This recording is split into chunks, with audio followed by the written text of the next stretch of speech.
Assalamualaikum sobat, jumpa lagi di alur cerita film Imam Ahmad bin Hanbal. Terima kasih buat sobat yang sudah mengklik dan menonton video ini. Semoga kalian selalu diberikan kesehatan dan murah rizki. Di video kali ini kita akan bahas bagian terakhir dari film Imam Ahmad bin Hanbal, yakni episode ke-29, 30, dan 31. Tanpa berlama-lama, langsung saja kita masuk ke alur ceritanya.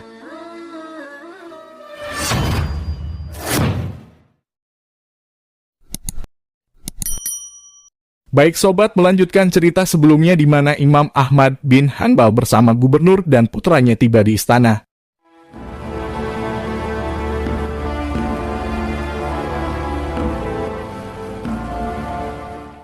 Tak lama kemudian Panglima keluar dan memberi sebuah isyarat bahwa Amirul Mukminin belum bisa bertemu dengan mereka.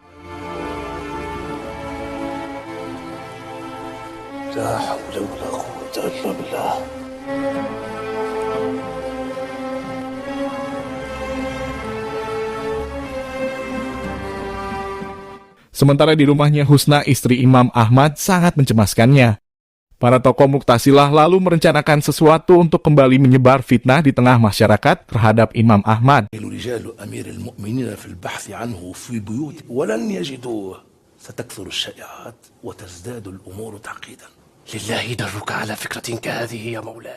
Panglima lalu memberitahu gubernur alasan mengapa Amirul Mukminin membatalkan untuk bertemu Imam Ahmad. Disebabkan ada seseorang yang melaporkan Imam Ahmad sebagai pemimpin komplotan Talibiyin kepada Amirul Mukminin. Sehingga Amirul Mukminin memutuskan akan mencari tahu kebenaran kabar itu. Gubernur lalu berkata jika kabar itu terbukti tidak benar, maka orang yang mengabarkan itu pantas dihukum mati. Dia lalu menugaskan mata-mata untuk mengawasi aktivitas di rumah Imam Ahmad. Assalamualaikum.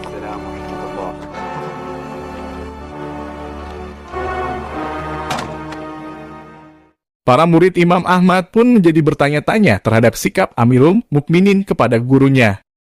Mereka kemudian menduga kalau ada rahasia dan konspirasi di balik sikap Amirul Mukminin kepada Imam Ahmad. Sehingga mereka menilai kalau Abu Tawakil sama saja dengan anak Harun ar-Rasyid yang lain yang terkesan menzolimi ulama. Tapi Imam Ahmad tidak sependapat dengan mereka karena Abu Tawakil berbeda dengan khalifah sebelumnya. Dia sangat mencintai sunnah dan dia juga menentang paham Al-Mu'tazilah. Sesuai perintah Amirul Mukminin, gubernur lalu memerintahkan Panglima untuk menggeledah rumah Imam Ahmad. Mereka akan memastikan kebenaran laporan yang disampaikan syarat. Tapi terlihat Panglima tidak tega untuk menggeledah rumah Imam Ahmad yang sangat dia hormati. Namun kembali gubernur menguatkannya kalau mereka hanya menjalankan perintah Amirul Mukminin. Gubernur juga mengingatkan Panglima agar melakukan tugasnya dengan sopan dan menjaga kehormatan Imam Ahmad. Pada malam harinya Panglima lalu menggeledah Imam Ahmad dan Soleh.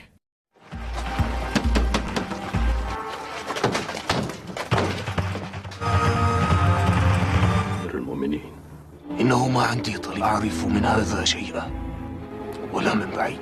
معذرة يا إمام، دنوا لي بتفتيش البيت، ولكن في البيت نساء. لدي أمر بتفتيش غرف النساء. Di sisi lain terlihat Umair bersama Swadah sangat cemas melihat kondisi ibunya. Cerita kembali ke penggeledahan setiap sudut rumah Imam Ahmad oleh para tentara.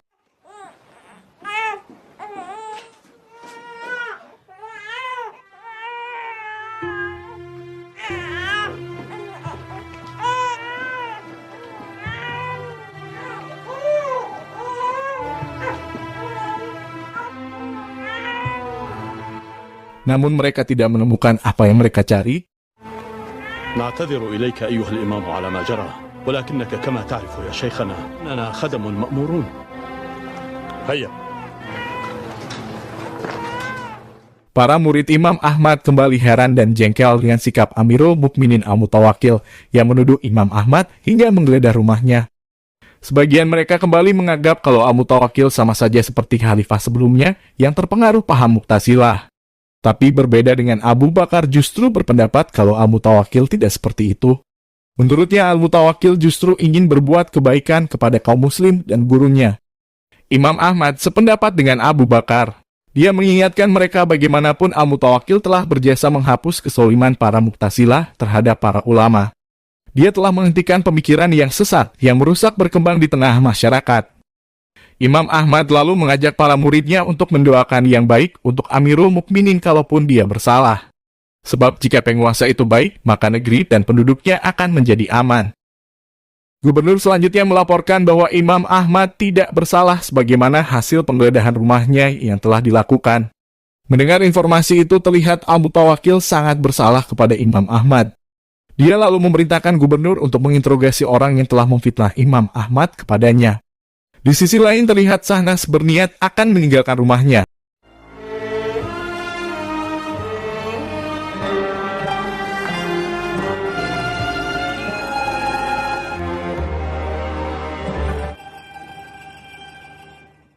Gubernur lalu memerintahkan Panglima untuk menangkap dan menginterogasi Saraj yang merupakan dalang dari semua itu.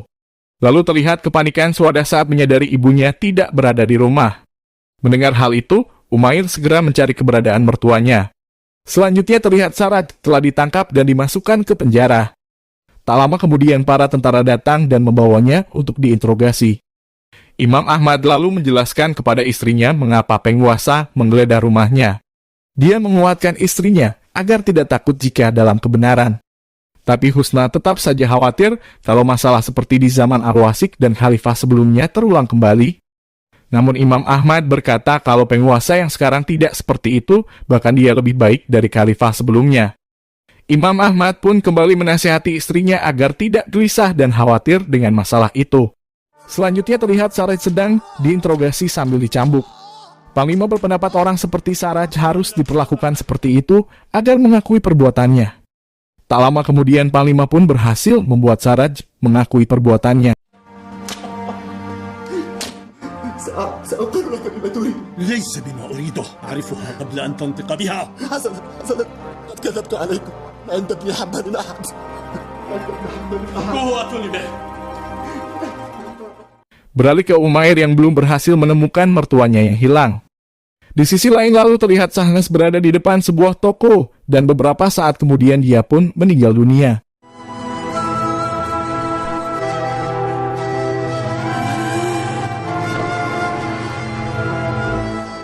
Di istana Al-Mutawakkil lalu terlihat sangat marah setelah mendengar laporan dari gubernur atas pengakuan Saraj. Dia sangat marah kepada para Muktasilah yang tak henti-hentinya menebar fitnah dan berani membohongi Amirul Mukminin. Mereka tak puas mempengaruhi dan memperalat para khalifah sebelumnya. Al-Mutawakkil pun kemudian berjanji akan menindak berat para Muktasilah. Namun menurutnya yang terpenting sekarang adalah bagaimana meminta maaf untuk kedua kalinya kepada Imam Ahmad. Sebab sekarang Imam Ahmad akan memandang Al-Mutawakkil dengan kecurigaan. Ibnu Hasan sang penasehat pun lalu menawarkan dirinya untuk mengurus semuanya. Suhaib selanjutnya menyarankan Badar sahabatnya yang merupakan salah satu tokoh Muktasilah untuk keluar dari Baghdad. Sebab dia khawatir kalau Saraj akan membongkar semua anggota Muktasilah yang lain termasuk Badar. Tapi Badar memilih untuk tidak akan keluar dari Baghdad. Panglima lalu diutus oleh Amirul Mukminin untuk menyampaikan bahwa Imam Ahmad tidak bersalah. Amirul Mukminin menyampaikan permohonan maafnya dan memberikan uang 100.000 dirham untuk Imam Ahmad. Imam Ahmad telah memaafkan Amirul Mukminin, dan dia juga sudah terbiasa hidup sederhana tanpa harta yang banyak, sehingga dia tidak membutuhkan harta itu. Tapi Panglima memaksa Imam Ahmad agar mau menerima uang itu karena itu adalah perintah dari Amirul Mukminin. Panglima lalu menyampaikan pesan Amirul Mukminin untuk mengundang Imam Ahmad ke istana. Setelah Panglima pergi, terlihat Imam Ahmad sangat cemas dengan keberadaan uang itu di rumahnya. Sejak kecil Imam Ahmad telah menjauhi dirinya dengan harta dunia. Dan sekarang di usia tuanya dia justru diuji dengan harta dunia yang tak pernah dia butuhkan. Soleh lalu bertanya apa salahnya jika ayahnya menerima uang itu, bukankah uang itu bentuk kekaguman Amirul Mukminin kepadanya? Terlebih mereka juga sangat membutuhkannya bahkan tidak pernah memintanya. Imam Ahmad lalu menjawab sekaligus menasihati putranya tentang harta dunia. اشتكيتم الجوع يوما؟ هل نمتم خماص البطون؟ لا والله يا أبي، ولكن الآن فما لنا ولدنيا الآخرين يا صالح؟ ما لنا ولدنيا الآخرين؟ قد كان ما كان يا أبي، أنت قد قبلته، فما أنت فاعل؟ لا والله، لا تجاورني ليلة في داري. Setelah itu Imam Ahmad menyuruh Soleh membawa uang itu ke rumahnya karena dia tidak ingin uang itu berada di rumahnya. Selanjutnya terlihat para Muktasilah mulai panik setelah tertangkapnya Saraj. Amir kemudian berniat untuk keluar dari Baghdad karena menurutnya mereka sudah tidak bisa lagi mempengaruhi Al-Mutawakkil di istana. Tapi berbeda dengan Badr, justru bertekad tidak akan keluar dari Baghdad meskipun dia harus mati. Lalu terlihat istri Soleh sangat bahagia dengan keberadaan uang itu di rumahnya. Dia sangat berharap Soleh akan memberinya. Tapi Soleh berkata kalau uang itu adalah amanah yang dititipkan dari ayahnya. Mereka tidak mempunyai hak untuk memilikinya kecuali atas seizin ayahnya. Sedangkan di sisi lain, keberadaan uang itu terus mengganggu pikiran Imam Ahmad sehingga membuatnya tidak bisa tidur. Imam Ahmad kemudian menemui Soleh ke rumahnya dan menyampaikan keresahannya terhadap uang itu.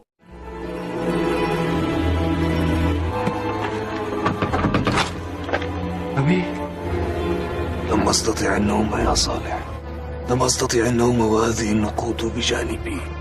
لقد سلمني الله من هؤلاء القوم حتى إذا كان في آخر عمري تليت بزينة دنياهم. ما لي ودنياهم يا ولدي، ما لي ودنياهم. إنها أيام قلائل، الفائز من فاز غدا. وماذا أفعل يا ولدي؟ تلك كانت فتنة الدين وهذه فتنة الدنيا. لو أن نفسي بيدي لأطلقتها، لو أن نفسي بيدي لأطلقتها. Keesokannya Imam Ahmad pun menyedekahkan uang 100.000 dirham itu kepada kaum muhajirin dan ansor. Di tempat lain terlihat Umair terus berusaha mencari ibu mertuanya dari satu tempat ke tempat lain. Panglima lalu bertanya kepada gubernur apa selanjutnya yang harus dilakukan terhadap Sarat. Gubernur berkata kalau Amirul Mukminin berniat akan mengangkat Imam Ahmad menjadi hakim dan selanjutnya dia yang akan memutuskan hukuman untuk Sarat. لو تعلمين أي انقباض أحسه في قلبي ماض إلى أمير المؤمنين. وما أظن القوم إلا ويريدون إكرامه. بعيد عن أبواب السلاطين يا حسن. أدعو الله أن يحميك من دنياهم وزينتها. Selanjutnya terlihat Amir keluar dari Baghdad. يا بغداد لنا لن نلتقي أبدا بعد الآن. Sementara di sisi lain, gubernur menyampaikan permohonan maaf atas kejadian yang diakibatkan oleh fitnah Sarat. Dia memberitahu Imam Ahmad kalau orang yang memfitnahnya telah ditangkap dan sekarang tinggal menunggu keputusan darinya. Imam Ahmad lalu berkata kalau dia telah memaafkan Saraj dan dia tidak ingin Saraj dibunuh. Karena menurutnya Saraj mungkin masih memiliki keluarga yang menunggu kepulangannya. Keputusan semua ada pada Amirul Mukminin, tapi Imam Ahmad menyarankan sebaiknya dimaafkan karena Allah adalah Maha Pengasih. Istri Imam Ahmad lalu memberi nasihat dan mengajari menantunya yang masih condong pada harta dunia. ماذا تقصدين يا أم زهير؟ أقصد أن أمير المؤمنين سيكرمه بهبات ريعة في ردها أو إنفاقها كما المرة السابقة. ما زلت في شغل بمتاع الدنيا يا أم زهير. دعيني أصحح لك أفكارك إذا. متاع الدنيا يشغل قلوب الناس جميعا ما عدا من امتلأ قلبهم بمحبة الله وطاعته. أحمد بن حنبل واحد منهم ولا أزكيه على الله. Di sisi lain, Imam Ahmad bersama Soleh Abu Bakar dan pamannya tiba di istana. Mereka disambut hangat oleh Ibnu Hasan, penasehat Amirul Mukminin. Ibnu Hasan lalu menyampaikan perintah Amirul Mukminin untuk memberikan uang 100.000 dirham lagi kepada keluarga Imam Ahmad. Tapi Soleh berkata kalau ayahnya pasti akan menolak dan tidak senang dengan harta itu. Suhaib kembali menasihati Badar agar menghentikan pembangkangannya dengan paham Mu'tasilahnya. Karena sekarang hanya dia sendiri yang bertahan setelah rekannya yang lain, seperti Amir kabur dari Baghdad. Tapi Badar tidak mau menerima nasihat dari Suhaib, dia tetap kokoh dengan tekadnya bertahan pada paham Mu'tasilahnya. Istana lalu memberikan pelayanan yang luar biasa kepada Imam Ahmad bersama 3 pendampingnya sebagai tamu terhormat Amirul Mukminin. Tapi Imam Ahmad terlihat tidak terbiasa dengan kehidupan mewah seperti di istana. Dia tetap mengutamakan ibadahnya daripada hidangan makanan yang mewah. Imam Ahmad merasa tidak betah berada di istana yang mewah yang menurutnya sama halnya seperti penjara. Ishaq lalu kembali membicarakan tentang uang yang ditawarkan Amirul Mukminin itu bersama Soleh. Menurutnya Soleh harus merahasiakan uang itu dari ayahnya, karena jika ayahnya tahu maka dia akan menolak pemberian Amirul Mukminin. Dan itu tentu saja akan menyinggung perasaan Amirul Mukminin. Tapi Soleh tidak berani membohongi ayahnya, dia tetap akan memberitahu ayahnya tentang uang itu. Hari-hari dijalani Imam Ahmad di istana, namun tak sedikit pun dia menikmati kemewahan yang disediakan Amirul Mukminin kepadanya. Dia telah terbiasa hidup sederhana dan apa adanya. Di saat yang lain makan dengan makanan lezat yang disiapkan istana, Imam Ahmad justru hanya memakan potongan kismis kering untuk berbuka puasa. Di sisi lain, Umair lalu mengabarkan berita duka kepada istrinya bahwa sahan ibunya telah ditemukan dalam kondisi meninggal. Orang yang menemukannya telah mengurus jenazah ibunya hingga dikuburkan dengan layak. Sementara di rumahnya, Husna sangat mencemaskan keadaan suaminya yang masih di istana. ترى في أي حال أنت الآن يا أبا عبد الله؟ فداك نفسي. أعلم أنك تتحامل على نفسك وتفعل ما أنفت على فعله عقودا من حياتك. كم كانت أنفاسك تملأ دارنا وحياتنا عبقا من العلم ونورا من الحكمة. لك الله يا إمام وهون عليك ما أنت فيه. Kembali ke istana, Ibnu Hasan lalu menyampaikan bahwa putra mahkota Al-Muqtas ingin bertemu dengan Imam Ahmad. Amirul Mukminin meminta Imam Ahmad memakai pakaian yang telah disiapkan. Amirul Mukminin lalu berkata kalau putranya akan sangat senang jika Imam Ahmad mau menjadi gurunya. Selanjutnya terlihat Badr mengunjungi Abi Duad. Badr lalu teringat perkataan Suhaib tentang Abi Duad. أقسم إن كبيركم ابن أبي دؤاد لو استطاع الفرار فر. يبدو أن الحياة لا تصفح إلا لأمثالك يا صهيب، لأمثالك الذين يميلون مع الحياة حيث مالت. Usai bertemu putra mahkota, Imam Ahmad terlihat sangat kesal karena dia mulai merasa terikat dengan penguasa dan kebiasaan hidup mewah. Dia lalu menyuruh Soleh untuk segera melepaskan pakaian yang tidak nyaman di tubuhnya itu. Amirul Mukminin kemudian memerintahkan gubernur untuk menindak tegas Abi Duad dan Muktasilah yang lain. Ibnu Hasan lalu menyampaikan pesan Amirul Mukminin kepada Imam Ahmad, di mana Amirul Mukminin Al-Mutawakkil ingin Imam Ahmad menjadi guru untuk putranya. Tapi Imam Ahmad menolak karena mengingat kondisinya yang semakin lemah dan ajalnya kian dekat. Dari kejauhan Amirul Mukminin pun mendengar percakapan mereka. Ishak lalu memberitahu Imam Ahmad tentang uang diberikan oleh Amirul Mukminin kepadanya dan Soleh. Mendengar hal itu, Imam Ahmad pun sangat marah, dia meminta mereka mengembalikannya. Selain itu, Imam Ahmad juga meminta agar Ishak dan Soleh pulang, dan dia hanya ingin ditemani oleh Abu Bakar. Menurut Imam Ahmad, penguasa melakukan itu semua agar ulama dekat dan menjadi orang kepercayaannya. Setelah itu mereka akan memberinya jabatan sehingga mereka dengan bebas meminta fatwa sesuai keinginan mereka. Ibnu Hasan lalu memberitahu Amirul Mukminin bahwa Imam Ahmad tidak bisa menjadi guru untuk putranya, karena kondisinya yang sudah tua dan sakit-sakitan. Selain itu, Ibnu Hasan juga memberitahu kalau Imam Ahmad sebenarnya tidak nyaman dengan pelayanan yang begitu mewah di istana. Meskipun niat Amirul Mukminin sangat baik, ingin memuliakan Imam Ahmad karena cintanya kepada beliau. Tapi tetap saja Imam Ahmad telah terbiasa hidup sederhana dan apa adanya selama hidupnya. Ibnu Hasan juga menyampaikan permintaan Imam Ahmad agar dibebaskan beraktivitas di istana sesuai dengan kesederhanaannya. Beberapa waktu kemudian Panglima bersama pasukannya menangkap Badar.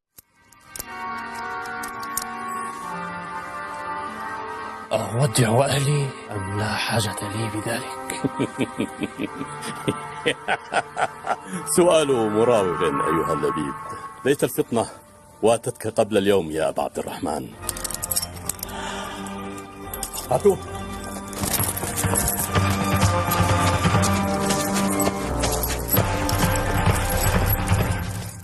Selanjutnya, Soleh menyampaikan pesan ayahnya kepada Abdullah saudaranya. Selain itu, dia juga memberitahunya kalau Amirul memberikan harta kepadanya dan keluarganya. Soleh kemudian menawarkan harta itu untuk dibagi bersama Abdullah. الشيخ نسيج وحده أبوك لو يستطيع لزهد في الهواء الذي يتنفسه. اسمع يا أخي، بهذا المال حصة، إن شئت أرسلتها لك وإلا فتصدقت بها. السلام عليكم. Ibnu Hasan lalu meminta keputusan dari Imam Ahmad terhadap hukuman yang akan diberikan kepada Abi Duad dan para Muktasilah yang lain. Imam Ahmad berkata kalau dia telah memaafkan Abi Duad bersama para Muktasilah yang lain. Di sisi lain terlihat Panglima menemui Abi Duad untuk menyita semua hartanya dan mengusirnya dari istana. Bismillahirrahmanirrahim. بأمر من أمير المؤمنين جعفر بن محمد المتوكل وأموال قاضي القضاة أحمد بن أبي دؤاد الإيادي ويحجر على جميع أمواله فترد إلى بيت مال المسلمين ويلزم داره بعد أن يعلم والي بغداد فلا يغادرها أبدا. والسلام. الأوامر أن أخرجكم من القصر حالا، إنه وقف لبيت مال المسلمين. يا ابن أبي دؤاد لن ننتظر طويلا. Ibnu Hasan kemudian memberi saran kepada Amirul Mukminin agar memulangkan Imam Ahmad ke rumahnya. Menurutnya keberadaan Imam Ahmad di istana hanya akan menekan batinnya yang terbiasa hidup sederhana. Selain itu juga melihat kondisinya yang sudah tua dan sakit-sakitan. Amirul Mukminin Al-Mutawakkil pun menerima saran Ibnu Hasan meskipun berat baginya untuk jauh dari imam yang dia muliakan dan cintai. 2 tahun kemudian, tepatnya pada tahun 239 Hijriah, terlihat Imam Ahmad bin Hanbal keluar dari istana. Selanjutnya dia disambut bahagia oleh para murid dan penduduk Baghdad.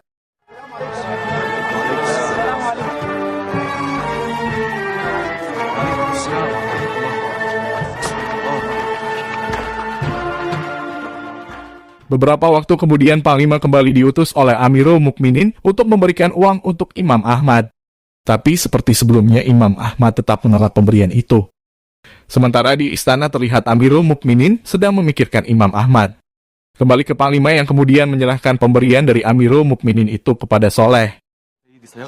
إن علم وأنا لا أستطيع أن أعتذر إلى أمير المؤمنين اعتذارين اثنين. إن كان قد أعجزنا شيخك دون أنت أيضا يا أبا الفضل. هيا خذها. Imam Ahmad terlihat marah lalu menanyakan tentang uang itu dan mengapa Soleh menerimanya. Soleh menjawab kalau dia bingung karena berada di antara ayahnya dan Amirul Mukminin. Dia dipaksa untuk menerima uang itu karena alasan tidak ingin melukai perasaan Amirul Mukminin. Imam Ahmad tetap menolak jika uang itu diterima oleh putranya.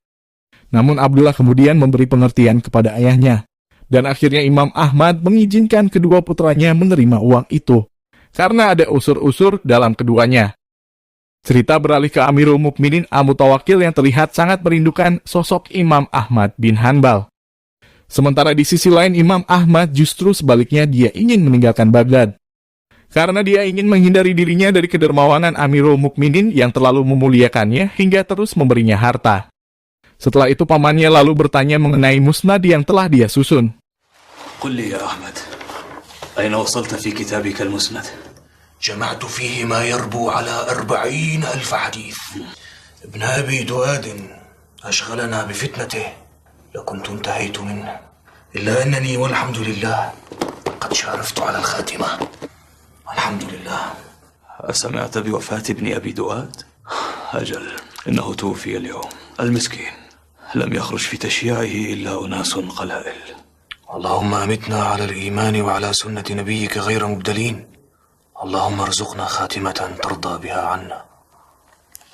Kemudian pada tahun 241 Hijriah Imam Ahmad bin Hanbal jatuh sakit. Terlihat para muridnya dan semua penduduk Baghdad yang ingin mengetahui kondisinya terus berdatangan memenuhi rumah Imam Ahmad. Al-Mutawakkil kemudian mengutus Panglima untuk melihat kondisi Imam Ahmad. فيها المتوكل إنه بركة عهدي ابن الكلبي. أئمة المسلمين نجوم الحق في ليل الباطل. وأشهد أن الإمام أحمد بن حنبل شمس إن سطعت لم تبقي في الأرض ليلا ولا نجما. صدقت يا مولاي. Selanjutnya terlihat juga Suhaib datang menjenguk Imam Ahmad. Seperti kita ketahui, Suhaib adalah orang yang selalu iri dan mensolimi Imam Ahmad sejak mereka muda. Sekarang dia datang untuk meminta maaf atas dosanya kepada Imam Ahmad. Keesokannya giliran Panglima datang menjenguk sekaligus menyampaikan salam Amirul Mukminin kepada Imam Ahmad. Dia berkata kalau Amirul Mukminin bersama para pejabat sangat mencemaskan Imam Ahmad. Imam Ahmad pun lalu berwasiat untuk Amirul Mukminin Al-Mutawakkil. Bismillahirrahmanirrahim. Hadza ma awsa bihi Ahmad bin Muhammad bin Hanbal. Awsa annahu yashhadu an la ilaha illallah wahdahu la sharika lah wa anna Muhammadan abduhu wa rasuluhu. أرسله بالهدى ودين الحق ليظهره على الدين كله ولو كره المشركون.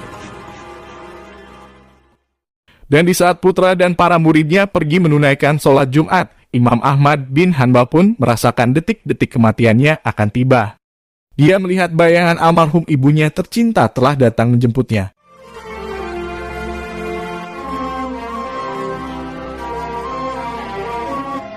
أنا قادم يا أمي. تعال تعال يا ولدي.